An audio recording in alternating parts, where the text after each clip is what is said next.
Welcome back to PinTech. I just finished doing a semi-restoration on this Nishijin Super DX, and this video is for the client to show him the machine functioning 100% after the work that was done. For those that aren't familiar with Pachinko is a gambling machine basically in Japan, and it's played with balls. You fire balls up into the playfield up here, and balls will randomly flow down through gravity through all the pins, and they fall into pockets. Every time a ball enters a pocket, it'll give you a payout of balls. And that's basically what Pachinko is. In order to shoot balls into the playfield, you use this shooter right here, a lever. You hold your index finger down here on this stop bar. You pull down on the shooter lever and release it. And every time you release it, it fires a ball into the playfield. The further back you pull the lever before releasing is the harder the ball will shoot into the playfield. If you shoot very hard, the balls should end up on the right side of the playfield. If you shoot medium hard, they should fall somewhere in the middle of the playfield. And obviously, if you shoot just a little bit but lightly, the ball should wind up on the left side of the playfield. And that's basically all the control you have of the game.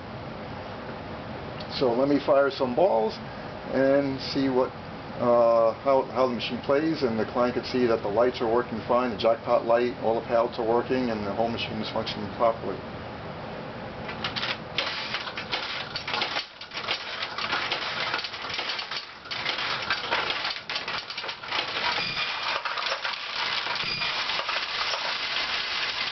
So there we have two payouts. Balls entered the tulips. The tulips are these three pockets here, and they're mechanical pockets. They open and close alternately with a ball entering. So a ball entered this tulip and it closed the wings. You see the wings right here are spread apart, so it's a much larger pocket. Once the ball enters, the wings close and it becomes a smaller pocket. Next time a ball enters a small pocket, it'll open the wings once again into this configuration and make it easier to get a jackpot. So we had two jackpots just now and two tulips closed. These pockets here are stationary. They don't change their state. They're not mechanical pockets like these. The ball entering this pocket will open up, give you a payout, and will open this tulip here. Ball, I believe, entering the tulip here will also open one of these tulips. Let's see.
Well, anyway, you can see that it's working. When you start getting a lot of jackpots and the balls in the feeder tray, this is the feeder tray that feeds into the shooter area. The feeder tray starts becoming overflow with the balls, start backing into the machine. They will start automatically being fed down to the overflow tray. But if you want, you can lower the balls into the overflow tray with this lever here by pressing it to the left and holding it open. And that'll lower the balls from the feeder tray into the overflow tray. On this machine, and there's a hopper in the back that holds the balls that are used for playing the machine. When that hopper goes low, a light over here will come on, indicating that the hopper is low. Then you have to refill it in order to continue playing. If that hopper goes low, a little gate will appear in the shooter area right here, and that gate will lock out the balls from the feeder tray into the shooter area, and you won't be able to fire balls anymore. If there are balls remaining in the shooter area, when that gate is closed, you'll be able to fire these balls out until it empties, but then it won't refill with the shooter lane. So you have to fill the hopper again in order to play the game. When you're setting up the machine for play, you want to make sure that this seesaw right here, it goes up and down, right and left, like this. You want to make sure it's up on the right side on the seesaw. So before you start a game, this has to be up on the right side. And you'll know the game is ready for setup because if this is down on the right, which it shouldn't be, your jackpot light will be on, and you don't want this light to be on before you start a game. So if this light is on, that's telling you that the seesaw is in the wrong position. So you want the seesaw to be up on the right, like that. Over here it's up on the right, and you see the light goes out. Once that's done, you'll be able to play the game. We have LEDs installed now. The machine runs off a 9-volt battery. This is your upper hopper, and this hopper automatically feeds this reservoir right here. This reservoir is your jackpot balls reservoir. So these are the balls that go into the jackpot area, and this is the jackpot area right here. This little ramp right here holds the balls that are paid out to you when you win a jackpot. So every time you get a jackpot, the jackpot balls that come to the front tray literally come from this bank of balls right here.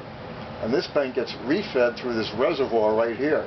So this reservoir continuously feeds the jackpot area, the jackpot ball holding area. When this goes low, it automatically triggers the upper hopper, which will refeed this ball reservoir. So it's very important that you keep this upper hopper filled with balls. Again, when this goes low, this light will come on indicating that the ball hopper is low. And again, when the ball hopper goes low, you won't be able to fire balls into the machine. The idea of that is because if you win jackpots, it won't pay out any balls. So they don't want you to do that in the parlor, so that's why they lock it out until this hopper is filled with balls. So basically, that's it. That's the machine. Most pachinko machines of this era run exactly the same way and function the exact same way. So if you have a pachinko machine or a pinball machine and you need restoration or repairs, just contact me at Pintech on Facebook. Look me up on Facebook. Hope you liked the video. If you did, please give it a thumbs up and feel free to subscribe to the channel. Thanks for watching, guys.